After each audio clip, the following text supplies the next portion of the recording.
I've been trying to attract a relationship into my life with a partner and have listened to your words and still... Well, let's use different terminology. Instead of saying, I've been trying to attract a relationship, let's tell it like it really is. I'm trying to stop holding the relationship I've already created away from me. That's more accurate, because I've created it incrementally, but now it's bright and shiny and it's in vibrational escrow, and the universe is doing everything in its power to bring it to me, even though I'm keeping it apart by doing that thing I do that is always pronounced by negative emotion. So what kinds of things are you doing that is holding it away, other than noticing that it hasn't come yet? Well, that'll do it. Okay, so I have been doing that, and I've recognized that, sort of focusing on the lack of... All right, so stop doing that. What else? Right. I'm also in psychology, and just really feeling at times that there's a core belief that I'm not worthy of that. That I'm not worthy of a relationship that I can conceive in my head that is so wonderful and so amazing in every way. Well, a lot of people use those words, and it is a big bugaboo. In other words, you're right. If you want something and you believe that you should not get it, and that belief is strong, then you'll keep thwarting yourself. But it isn't possible to all of a sudden start believing something that you haven't been believing, or stop believing something that you have. Mm-hmm. You just have to do it a little bit at a time. So when you feel negative emotion, you just do your best to turn and go with the stream. So let's get right on the subject of this relationship, and you just talk about it. Now, don't try to please us. Don't try to say the things you think we want to hear. Just talk like you usually talk about it, and we'll all make fun of you.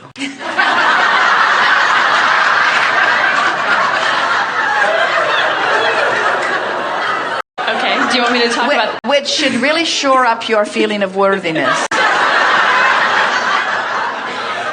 So should I talk about what I'm wanting? Well, what you're wanting is clear. You see, there is a misunderstanding.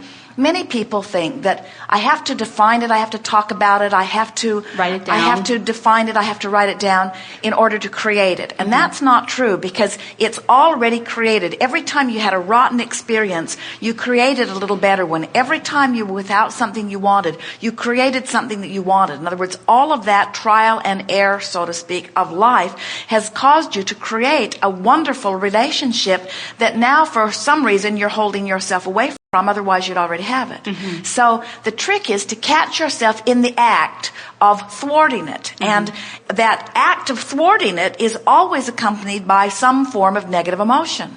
So what we really want to hear from you is the kinds of things that you think you might be saying while you're feeling discouraged, or while you're feeling like it's taking too long. Mm-hmm. What do your friends hear you say about it? Why is it taking so long? Or I'm not worthy? Or maybe I'm not pretty enough. Maybe I'm not smart enough. Maybe I'm not... Something's wrong with me.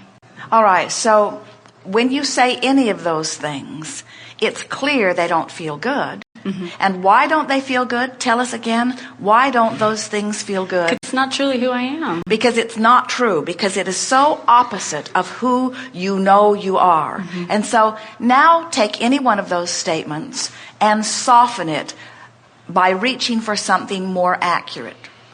Just try. I'm not pretty enough. Take that one.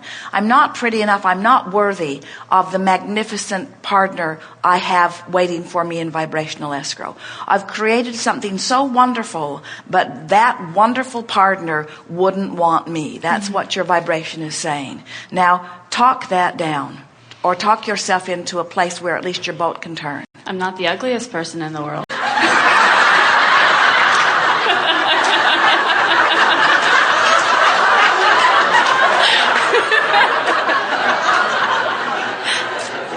Right? You're the worst person in the world. Actually, that was pretty good. Yeah. That's pretty good. In fact, what else? I'm working very hard on myself in developing a career path that I'm very happy with. What do you think? Can you see her? Isn't she? Thank you. Aww. Not only are you not the ugliest person in the world, you are magnificently beautiful.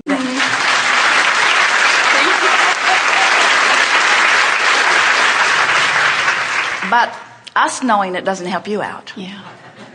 Because you don't believe your own inner being, you don't believe Source, so why would you believe the peanut gallery? So it's you talking yourself into it that's necessary, or just not doing the other.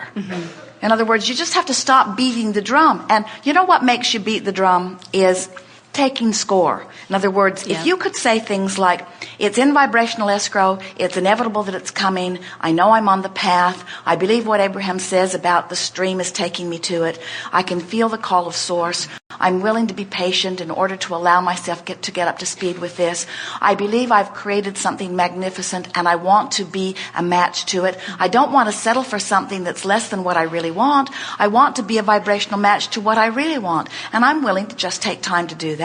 Feel how soothing that is. But then I question, is that even possible? There's that bit of doubt that comes in, like, is that even, and people say, like, the way that I express what I want, they're like, you'll never find him. Well, they don't know what they're talking about because he's in vibrational escrow. We've seen him.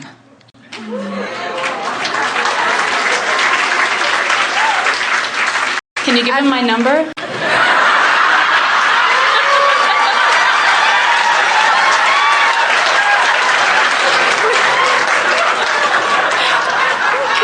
And your email address And my address? and your exact location 24 hours a day. Yeah. In other words, universal forces are arranging circumstances and events for coordinated meetings again and again and again and again and again, but you don't show up because you don't feel worthy.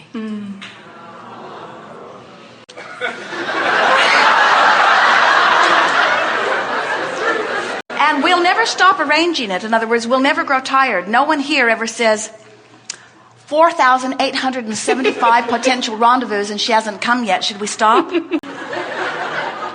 in it other is words, possible. the rendezvous. I'm sorry. People say, well, I missed the boat. And we say, there's another. In other words, there's no end. There are 20 or 30 viable rendezvous points in every day for everything you want.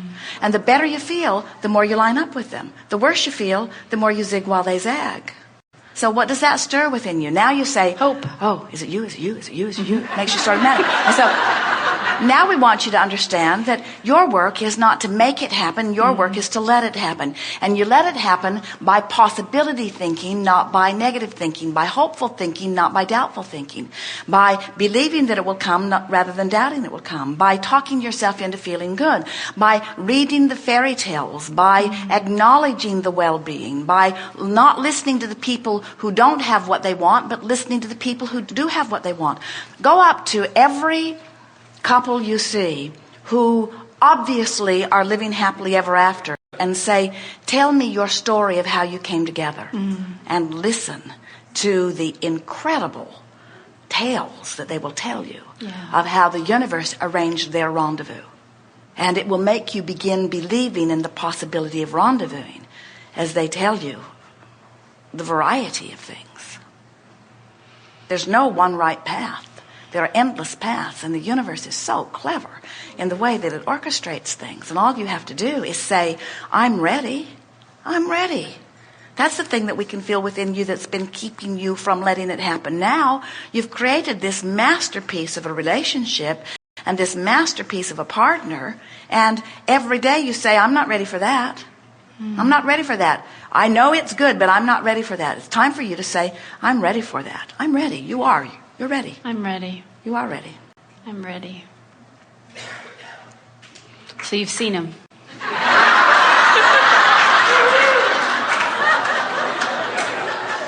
Yes, and he's not the ugliest person in the world.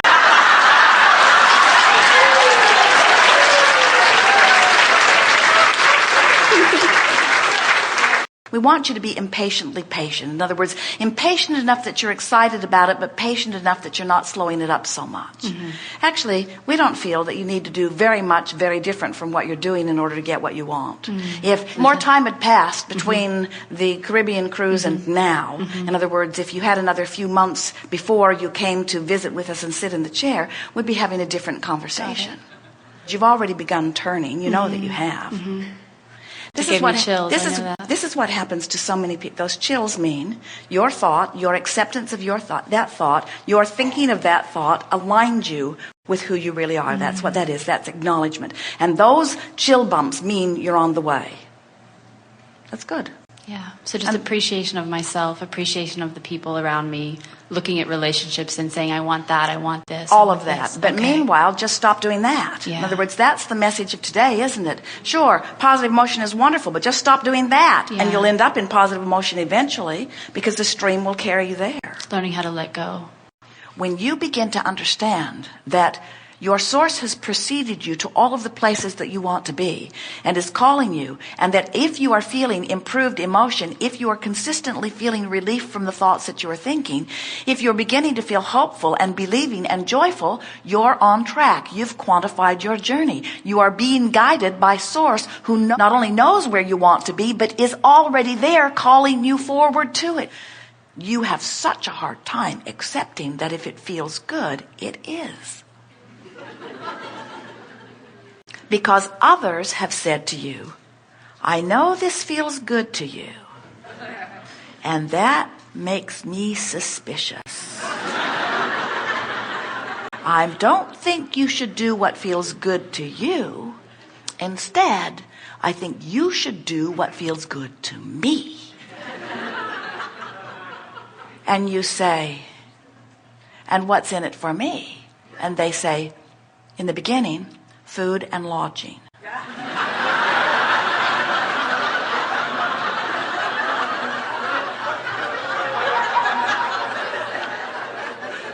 The things that matter most to you are contingent upon you pleasing me.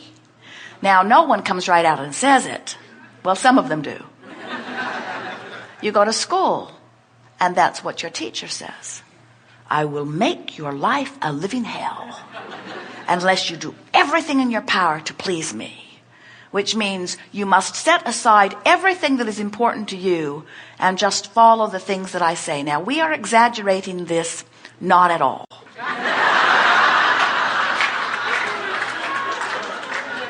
Because most of you have learned to live very conditional lives. Most of you have come to believe that when this condition makes you feel good and that condition makes you feel bad, so you do everything you can to affect the conditions, and in doing so you lose complete sight of your own guidance system. You learn to endure emotions that don't feel so good because somebody else is saying, that's it, that's the way, that's the way, that's the way, that's the way, that's it. They say, that's it, get in the boat, that's right, now turn it upstream, that's what we all do. Now get hold of those oars, that's right.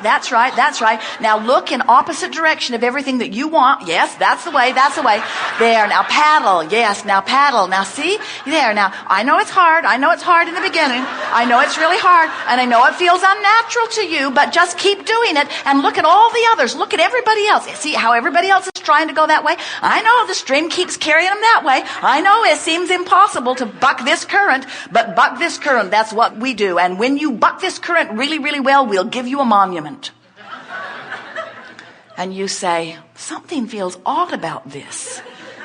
But the longer you hear it, and the more others are doing it, and the more you listen, and the more you want food and lodging, then the more you begin to set aside what feels good to you, and the more you begin to try to make things happen through words and action, rather than through the power of the universe that is all in that current. So the art of allowing is about remembering that the current exists and knowing what it means and knowing by the way you feel whether you're bucking it or going with it, and then doing everything that you can do about letting yourself, your boat, move with the current.